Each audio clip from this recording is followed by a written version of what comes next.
हरे कृष्णा। तो यहाँ पे प्रश्न ऐसे है कि हिंदू धर्म में मृतकों या लाश या चित्त बोलते हैं, ये क्यों जला जाता है? सो काफ़ी लोग, खास करके जो लोग अन्य धर्म में हिंदू धर्म के अलावा हैं, वो लोग पूछते रहते हैं कि आप हिंदू लोग को क्यों ऐसा जलाते हैं, आपका जो लाश या मृतक है। तो उन लोग का कहीं तर्क या कहीं स्टेटमेंट्स बता रहे हैं, तो इसमें मैं यहाँ पे लिखा है जो खुद पर्सनली मेरे को मिला था। तो हम एक एक चीज़ देखेंगे, थोड़ा डिस्कस करेंगे।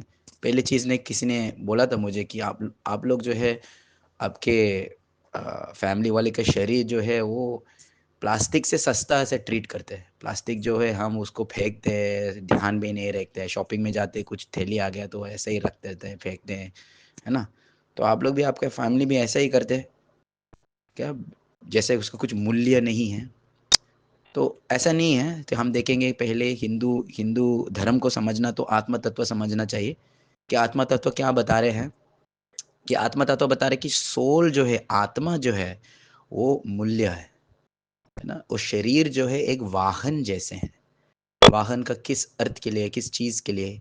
कि जो जीवात्मा का जितना भी इच्छा है इस जन्म के अंदर, तो वो वाहन उसको हेल्प करते हैं कि उसको पूर्ण करने के लिए। वो वाहन को यूज़ करते हैं उसको पूर्ण करने के लिए। भगवद गीता में दूसरा उदाहरण आता है कि शरीर जो है एक वस्त्र के समान है। तो वस्त्र हमारे शरीर को ढकाने के लिए, हमारे शरीर को सेवा करने के लिए। पर बस हम ये वस्त्र नहीं हैं। जब ये वस्त्र फट जाते हैं, वस्त्र खराब हो जाते हैं, वस्त्र जूना हो जाते हैं, तो फिर वो चेंज हो जाता है। तो वैसे आत्मा भी, ये शरीर जो है बस उसके एक वस्त्र है। जब ये शरीर काट जाते हैं, ये शरीर भंग हो जाते, ब्रेक हो जाते, जूना हो जाते, तो आत्मा वो शरीर को त्याग करके दूसरा धारण करते। तो इसलिए ये शरीर जो है, ये अ, वो ज़्यादा इम्पोर्टेंस नहीं देते, क्योंकि आत्मा ही सबसे इम्पोर्टेंट है। और जब ये उनने कहने लगे कि ये बहुत सस्ते चीज़ है, ये सस्ता क्या, अगर हम अंत्येष्टि देखेंगे, जो अंतिम वक्त, अंतिम संस्कार के वक्त जब ये जलाते, इतना चीज़ है कि लकड़ी लाना पड़ेगा, हार लाना पड़ेगा, ये करना पड़ेगा, पूजा पाठ करने का वो काफ़ी एक्सपेंस है उसमें। इतना आसान नहीं है, अगर कोई मर गया तो इतना सारी चीज़ करना पड़ेगा। तो ऐसा नहीं कि ये बहुत सस्ते से या बिना भाव से हम ऐसा करते हैं, है इसका बहुत एक्सपेंस है। दूसरा तर्क जो काफ़ी लोग कहने लगे कि आपका जो फैमिली वाले हैं, ये आपके प्रिय हैं, है ना? आप उनको बहुत प्रेम करते हैं, तो ऐसा कैसे आप जला सकते हैं? जलाने का मतलब बहुत, क्या आपका हृदय में इतना इतना कठोर है क्या, कि आप कैसे जला सकते हैं? तो इसमें ये भी आत्म तत्व का समझने के बहुत इम्पोर्टेंट है। हम उनको प्रेम करते इसलिए हम जलाते शरीर को। क्या बात है! कैसे? आत्म तत्व के का हिसाब से हम देखेंगे, हिंदू धर्म में अगर कोई जानवर मर जाते हैं या कोई छोटे बच्चे हैं मर जाते हैं, तो हम उसको दफना करते हैं। लेकिन बाकी जो इंसान हैं हम उसको जलाते हैं। और काफ़ी अन्य धर्म है वो उल्टा करते हैं। वो मानव को, वो आदमी को दफना करते हैं। और अगर कोई जानवर मर गया या को ऐसे है, वो उसको जलाते हैं, है ना? तो ऐसे क्यों हैं? कौन से अच्छे हैं? हम देखेंगे। तो हिंदू धर्म में कहने लगे कि वो जो आसक्ति है जीवात्मा और शरीर के ऊपर, जीवात्मा शरीर के प्रति है, पूरा आयुष्य भर जीने के बाद, मरने के बाद पूरा आयुष्य जिए और मरने के बाद अब उस शरीर में छोड़ना पड़ेगा, इतना आसान से छोड़ नहीं पाया। जैसे कभी कभी हम लोग भी हैं, स्कूल से ग्रेजुएशन हो गया लेकिन फिर भी स्कूल का याद आए, स्कूल को एक बार विजिट करना। ये मेरा स्कूल था, ये मेरा प्लेग्राउंड था, ये मेरा हवाई मैदान था, ये मेरा ये था, मेरा वो था, याद करते रहते हैं। तो वैसे आत्मा जो है, जो शरीर के साथ आइडेंटिफिकेशन करते हैं हमेशा पूरा आयुष्य भर, और फिर शरीर छोड़ने के बाद इतना आसान छोड़ते नहीं हैं। तो इसलिए हम शरीर को जलाते हैं, ताकि वो आत्मा जो है, जीवात्मा हो, समझ जाते हैं कि भाई अभी ये शरीर नष्ट हो गया, शरीर राख बन जाते, शरीर जो है पूरा भस्म बन गया, तो चलो आगे बढ़ाओ। तो वास्तव हिंदू धर्म कहने लगे कि अगर शरीर को जलाएंगे मतलब हम उस आत्मा को मदद करते हैं कि आपका प्रवास है, आत्मा का प्रवास जो है, इसको आगे बढ़ाओ, आगे बढ़ाओ, रुको मत यहाँ पे। इसलिए भगवद गीता में भगवान श्री कृष्ण एक श्लोक बता रहे थे अर्जुना को कि मरने के बाद अगर कोई इस आत्म तत्व जानते हैं, तो उनका कभी अ, अधीर नहीं बन जाते। धीरस्तत्र न मुह्यति, कभी मोहित नहीं होगा, वो धीर बन जाते हैं। क्योंकि आत्मा जो है जब ये मरने के बाद वो पूरा टेंशन में भय भीति हो जाते हैं। अरे! क्या हुआ? मैं इधर था, मैं कौन-सा परिस्थिति में आ गया, है ना? और हमने देखा भी कहीं-कहीं जगह जहाँ ये मृत शरीर रखते हैं या दफना करते हैं, वहाँ पे बहुत केसेस हैं, जैसे हॉन्टिंग है, भूत घूमते, भूत का कहानी होते रहते हैं, क्योंकि वो शरीर, वो आत्मा जो है वो भटक रहे हैं। वो शरीर के आजू-बाजू में सोच रहे हैं कि वापस ये शरीर कैसे प्रवेश करूँ, कैसे प्रवेश करूँ? क्या हो रहा है मेरे साथ, क्या हो गया? उसका समझ नहीं पाया। तो अगर हम शरीर को जलाते हैं, तो समझ आते हैं कि ये खत्म हो गया और आगे बढ़ाओ। तो ये मुख्य कारण है क्यों हिंदू धर्म में कहने लगे कि शरीर जो है, जो मृत का शरीर जो है, उसको जलाना चाहिए। तीसरा तर्क जो है, लोग कहने लगे कि आप लोग हिंदू लोग, इंडिया का पॉपुलेशन इतना है वर्ल्ड के सबसे ज़्यादा, और इंडियन लोग हर देशों देश में हैं और हर जगह आप लोग बर्निंग करते हैं, हर जगह आप लोग जलाते हैं, तो ये तो प्रदूषण हो जाते हैं। क्या बात है! वाह! क्या लॉजिक है।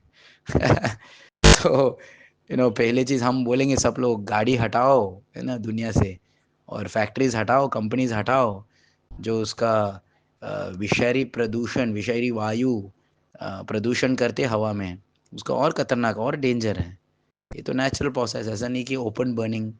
तो ऐसे छोटे-छोटे तर्क तो ये सारे छोटे-छोटे तर्क वाद-विवाद करते हैं, इसका कुछ मतलब बहुत फूलिश है ना? हम कंसीडर भी नहीं कर सकते ये पॉइंट को। चौथा लास्ट पॉइंट जो है, उन्हें कहने लगे कि देखो, हम अपने जो लोग जो देहांत हो गया उसका बहुत ऑनर करते, रिस्पेक्ट करते, बहुत शुद्ध तरीका से, साफ तरीका से उसका दफना करते। जानवरों जैसे हम उसको जलाते नहीं हैं।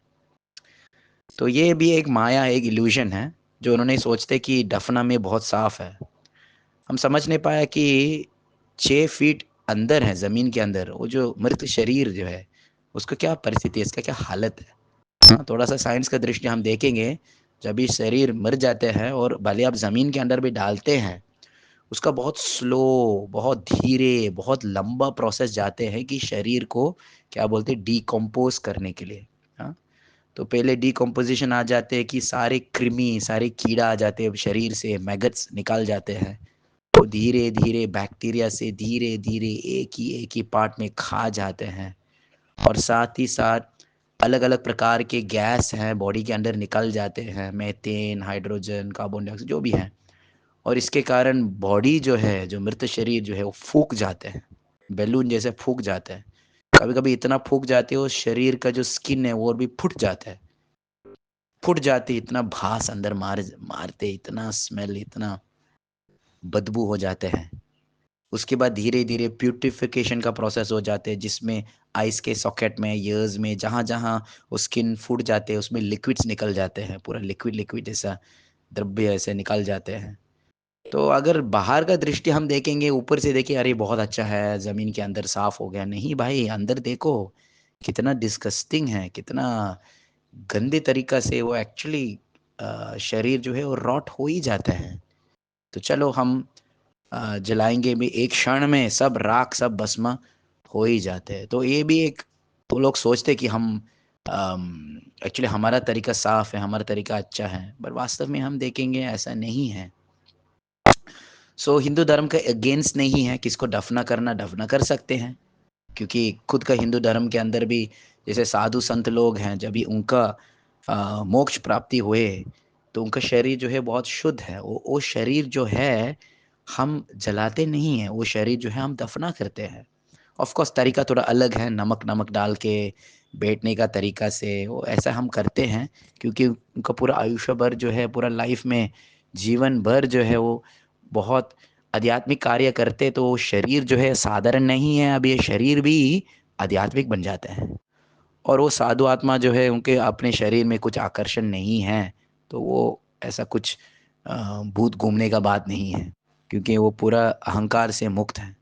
सो हाँ, हम दूसरे के अगेंस्ट नहीं, अगर किसी को दफ़ना करना दफ़ना कीजिए, लेकिन पता नहीं क्यों, लेकिन काफ़ी लोग जो है वो हिंदू धर्म को ऐसे-ऐसे तर्क, ऐसे-ऐसे छोटे-छोटे वाद निकालते हैं कि दिखाने का कि अपना जो अंत्येष्टि है, बहुत बुरा है, बहुत बैकवर्ड है, बहुत गंदा है। तो आजकल का हिंदुओं जो है भी समझना चाहे कि इसका पर्पस क्या है, इसका साइंस क्या है, इसका प्रोसेस क्या है। और अंत्येष्टि प्रोसेस जो है वो बहुत शुद्ध तरीक़ा से वो लाश जो है, चित्त जो है अग्नि में प्रवेश करने का, प्रार्थना के साथ, प्रेयर्स के साथ, पूजा के साथ, ताकि वो आत्मा जो है, जो मेन फोकस है जीवन का, शरीर नहीं है, आत्मा जो है वो अच्छा सदगति मिल सकते हैं। हरे कृष्ण।